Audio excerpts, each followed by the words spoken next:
नमस्कार दोस्तों, मेरा नाम ऐश्वर कुमार त्रिपाठी है। मैं एक बीपीएससी टीचर हूं। और दोस्तों, जैसा कि आपको पता है कि टीआरई 4.0 के लिए कभी भी नोटिफिकेशन आ सकता है। और टीआरई 4.0 के लिए आज हम स्ट्रेटजी के लिए आज हम एक ऐसी डायनेमिक पर्सनालिटी से आपको मिलाने वाले हैं जो हमारे मित्र भी हैं और बीपीएससी टीआरई 1.0 के तहत सेलेक्टेड टीचर भी हैं।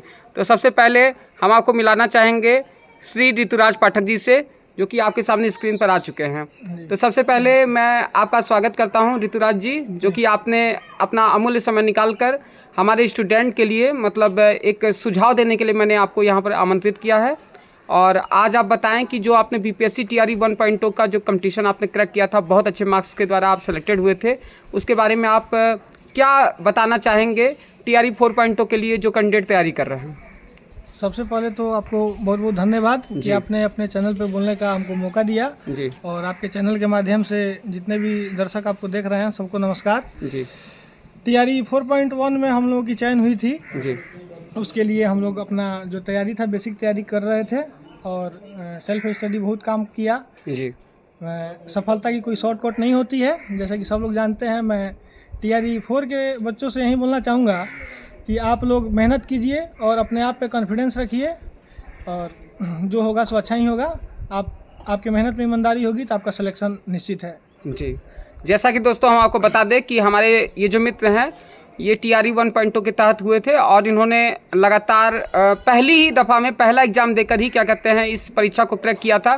क्योंकि अमूमन होता क्या है कि लोग लगातार बहुत सारे कंपटीशन की तैयारी करते हैं और बहुत सारे एग्ज़ाम देने के बाद वह क्या कहते हैं सरकारी सेवा में चयन होता है उनका।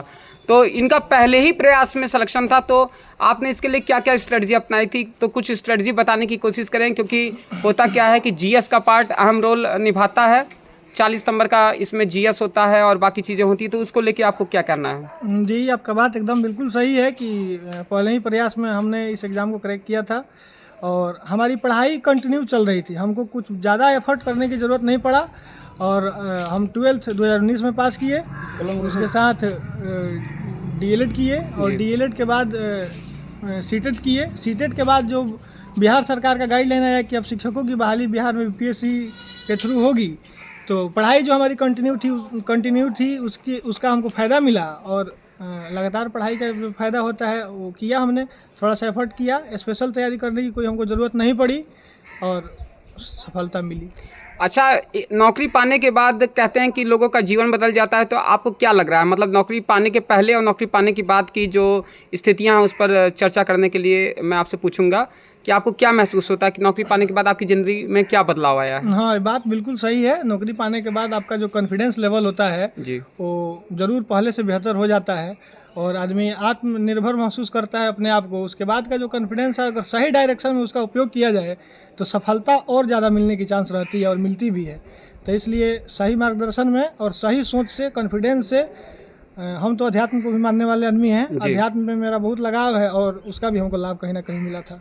जैसा कि मेरे पास बहुत सारे बच्चे कमेंट करते हैं कि सर अभी क्या कहते हैं नोटिफिकेशन नहीं आया है और बार बार क्या कहते हैं हमें जैसे डिप्रेशन का सामना करना पड़ता है। क्योंकि आप ऐसे शिक्षक हैं जिन्होंने क्या कहते हैं स्टूडेंट लाइफ में पहली बार एग्ज़ाम सामना किया और क्रैक कर लिया। तो उन बच्चों के लिए क्या कहना चाहेंगे जो कि 5-5 साल, 6-6 साल, 7-7 साल लगातार कंपटीशन में लगे हुए हैं और वह किसी भी कंपटीशन को क्रैक नहीं कर पा रहे हैं? तो निश्चित तौर पे मैं आपको इसलिए यहाँ इनवाइट किया कि प्रथम प्रयास में सफलता पाना निश्चित तौर पे बहुत ही अद्वितीय होता है, बहुत ही अलग होता है। तो उन लोगों को क्या आप समझाना चाहेंगे जो कि लगभग कई सालों से संघर्ष कर रहे हैं? आखिर वो क्या स्ट्रेटजी अपनाएं, उनकी स्ट्रेटजी में क्या दिक्कत आ रही है कि वो लगातार बस एग्ज़ाम के फॉर्म भरे जा रहे हैं और सेलेक्ट होने की सपने देखने लगते हैं? तो क्या सपना और हकीकत में कितना अंतर होता है, ज़रा इस पर बताने का कष्ट करें। देखिए, सबसे पहले तो हम ये कहना चाहेंगे कि डिप्रेस होने की कोई ज़रूरत नहीं है जी। आपके मेहनत में ईमानदारी रहेगी तो सफलता निश्चित मिलेगी। लेट और पहले ये दो चीज़ ऐसा है कि किसी को जल्दी मिल जाता है, किसी को थोड़ा एफर्ट ज़्यादा लगाना पड़ता है। ऐसा नहीं कि हमने मेहनत नहीं किया था। जब हम 12th में थे तो उससे पहले जेईई मेंस का भी एग्ज़ाम दिए थे। मेरा मेंस क्लियर हुआ। एडवांस के लिए हम प्रिपेयर किए लेकिन मेरा नहीं हो पाया। अब मुझे लगता है कि नहीं हो, क्या अच्छा ही हुआ। मैं उससे ज़्यादा अपने आप को सुकून महसूस करता हूँ जी। और ये बात आपके माध्यम से मैं बताना चाहूँगा, जो पहले भी बताया, कि मेहनत की कोई शॉर्टकट नहीं होती है। मेहनत तो करना पड़ेगा, चाहे जिस लेवल के हों। अपने आप को झोंक दीजिए, तैयारी कीजिए और टीआरई 4 में अपना एक सिलेक्शन लीजिए, अपना सीट पक्का कीजिए। जो मेहनत करेगा उसका एक सीट निश्चित है। क्या बात है। जी हाँ दोस्तों, जैसा कि आपको सर ने बताया है कि अपने स्ट्रेटजी एक बनाइए, उसी स्ट्रेटजी पे अपने आपको खपा दीजिए, क्योंकि बिना मेहनत के, क्योंकि सफलता का कोई शॉर्ट की नहीं है। और जहाँ तक रहे कि अपने आपको क्या कहते हैं डिप्रेस ना करें, क्योंकि आने वाले समय में चुनावी वर्ष है, चुनावी वर्ष में हो सकता है कि 1 से 2 महीना, जैसे कि बातें बार बार कही जा रही हैं कि अगस्त में नोटिफिकेशन आ सकता है। और आपको पता होना चाहिए कि बीपीएससी जो है वो एक ऐसा आयोग है जो कि एग्ज़ाम कराने में माहिर है। पिछले अगर 1.5 साल में देखा जाए, 2 साल में देखा जाए, तो लगभग 3 लाख क्या कहते हैं शिक्षकों की भर्ती बीपीएससी के माध्यम से बिहार सरकार ने की है। तो आप बीपीएससी आयोग के बारे में क्या कहना चाहेंगे, क्योंकि वो तो इस एग्ज़ाम कराने में माहिर है, और उसके पेपर के बारे में बताएं, क्योंकि पेपर क्या कहते हैं कई बार बहुत ज़्यादा टफ होता जा रहा है और लगातार क्या कहते हैं, क्योंकि हम लोग ने जो एग्ज़ाम दिया था उस एग्ज़ाम में भी पेपर का लेवल काफ़ी अच्छा था और 5 ऑप्शन के साथ आता है, तो बच्चे इसमें काफ़ी कंफ्यूज हो जाते हैं। तो इस पर कुछ हमारे जो स्टूडेंट्स हैं उनको कुछ बताने का कष्ट करें। मैं स्टूडेंट को यही बताना चाहूँगा कि आप ज़्यादा से ज़्यादा अभ्यास कीजिए, मॉक टेस्ट देते रहिए, और उससे आपको एक पेपर पैटर्न का पता चल जाएगा। और सबसे बड़ा सफलता के लिए है कि आप प्रीवियस ईयर क्वेश्चन को लगाइए। प्रीवियस ईयर क्वेश्चन का एक बहुत बड़ा रोल होता है आपको किसी भी एग्ज़ाम को करेक्ट करने के लिए। हम लोग तो फर्स्ट टाइम ही मतलब TRE 1 में ही बैठे थे, उसके पहले आयोग के द्वारा कोई बहाली रिसेंटली नहीं हुई थी, 94-94 में पहले हुई थी, तो हम लोग के लिए एक चैलेंज था। लेकिन अभी जो TRE 4 में जो बच्चे बैठेंगे उनको मैं यही कहना चाहूँगा कि आपके लिए तो बहुत सारी चीज़ें सामने दिख रही है जी। 2-3 एग्ज़ाम हो गया और एक TRE 3 को जो कैंसिल हुआ था उसको लेकर देखा जाए तो 4 पेपर अभी तक बीपीएससी द्वारा हो चुका है टीचर के लिए। तो आप चारों को पैटर्न को देखिए, कहीं ना कहीं आपको क्वेश्चन का लेवल ज़रूर पता चल जाएगा। उसी हिसाब से अपनी तैयारी को कीजिए, एक रूटीन बनाइए, कंटिन्यूटी रखिए और नियमित रूप से आप तैयारी कीजिए। कोई बहुत बड़ी चीज़ नहीं है, मिल जाने के बाद आपको पता चलेगा कि हमने क्या किया क्या नहीं किया। पहले लगता है कि बहुत ज़्यादा ये टफ है, लेकिन तैयारी कीजिए, सफलता निश्चित मिलेगी। थोड़ा सा भी टेंशन और डिप्रेशन की ज़रूरत नहीं है, सफलता मिलेगी, मिलेगी ही मिलेगी। क्या बात है, बहुत अच्छी बात सर ने बताई है। दोस्तों इस समय हम लोग मझौलिया रेलवे स्टेशन के पास हैं, तो सर हमसे मिले थे, तो हमने सोचा कि नहीं कुछ स्ट्रेटजी के लिए क्या कहते हैं आप लोग से चर्चा कर दें, क्योंकि सर ऐसा है कि TRE 4.0 का नोटिफिकेशन आ नहीं रहा है और लगातार, क्योंकि 3.0 में क्या हुआ था कि 3.0 का जो एग्ज़ाम था वो कैंसिल हो गया था और उसके बाद फिर से क्या कहते हैं एग्ज़ाम हुआ, उसका रिजल्ट आया, उसके बाद उनका सिलेक्शन हुआ। तो 4.0 चूँकि 3 ही 4 महीने बचे हुए हैं चुनाव में, तो निश्चित तौर पे नोटिफिकेशन भी आएगा और थोड़ा सा लेट हो रहा है, तो उसको लेके आप चिंता ना करें। और कोई भी अगर और भी जो स्ट्रेटजी वीडियो है वो हम सर के साथ आगे चल के शेयर करेंगे। अभी तो सर क्या कहते हैं, हाँ सर के पास थोड़ा वक्त कम था, तो हमने क्या कहते हैं उनसे आग्रह किया कि हमारे बच्चों के लिए आप क्या कहते हैं कुछ वक्त निकालें। तो आपने सर इतना वक्त हमको दिया, इसके लिए आपका बहुत बहुत कोटि कोटि धन्यवाद।